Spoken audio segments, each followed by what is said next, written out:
Hello and welcome to America Latina Story. That there were human sacrifices performed in religious rituals among the Aztecs is common knowledge. The writings of chroniclers, the codices, the ruins and burial sites discovered and then studied during archaeological excavations, and the work of historians bear witness to this. As the first source of regeneration of the forces of the universe, human sacrifice was therefore essential in the Aztec religion. These sacrifices of men, women, and children were performed continuously atop pyramid temples rising to the sky. Their number is estimated, according to sources, to be 20,000 to 150,000 per year. That is, for the former estimation, 4 sacrifices per hour every day, from dawn to dusk. In addition to these regular practices, there were also orgies of sacrifice which took place during festivals or special ceremonies, such as that in 1487, marking the completion of the great temple of Tenochtitlan dedicated to Huitzilopochtli, which lasted 4 days and during which 25,000 to 70,000 people were sacrificed, according to sources. Anthropologist Marvin Harris describes the process of a sacrifice this way. The main source of food for the Aztec gods was prisoners of war, men, women, children, who were marched up the steps of the pyramids to the temples, seized by 4 priests, spread-eagled backward over the stone altar, and slit open from one side of the chest to the other with an obsidian knife wielded by a 5th priest. The victim's heart, usually described as still beating, was then wrenched out and burnt as an offering. The body was rolled down the pyramid steps, which were built deliberately steep to accommodate this function. For a long time, the existence of these sacrifices was denied, in particular through the Black Legend applied to the colonization of Latin America, set up and propagated by the English, which claimed that the accounts of the Spanish chroniclers were nonsense intended to justify their conquest of Mexico and the destruction of the Aztec civilization.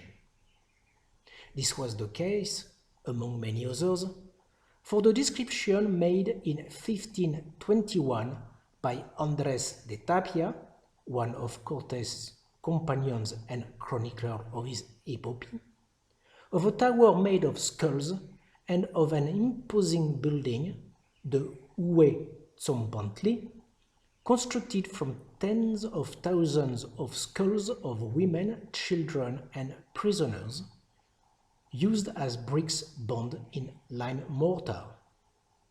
However, to continue with this specific example, the discovery of the remains of a tower and a building made of skulls corresponding exactly to Tapia's description during archaeological excavations conducted in 2017 near the Cathedral of Mexico, on the exact location indicated by the chronicler, came to contradict the Black Legend.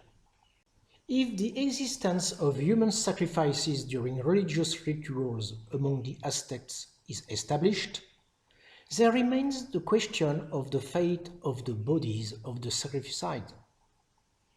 Their bones were used for various constructions, but what about the flesh that covered these bones? The notion of anthropophagy among the Aztecs has come up constantly since their civilization is the subject of study. Historian William Prescott, one of the most critical historians of the Spanish conquest and one of the most fervent defenders of Aztec civilization, already mentions it in his reference work published in 1843, History of the Conquest of Mexico.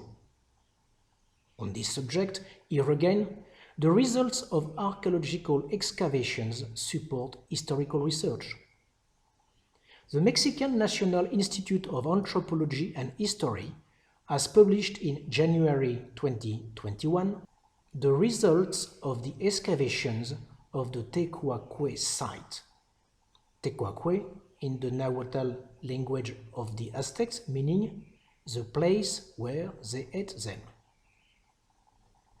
It is a place that saw the capture of an entire Spanish column in 1520 during the conquest of Mexico. The convoy was composed of 15 male Spaniards, 50 women and 10 children, 45 foot soldiers of African and Cuban origin, and 350 Indian allies. The prisoners were all ritually sacrificed over 6 months.